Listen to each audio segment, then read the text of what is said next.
In this video, I want to talk about how you can trade after hours inside of Webull. Now you should download the Webull app and then simply follow these steps right here. So the first one is you want to open up the app and go to the trading section.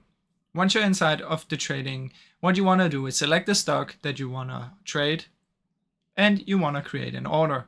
So select buy or sell and choose limit order.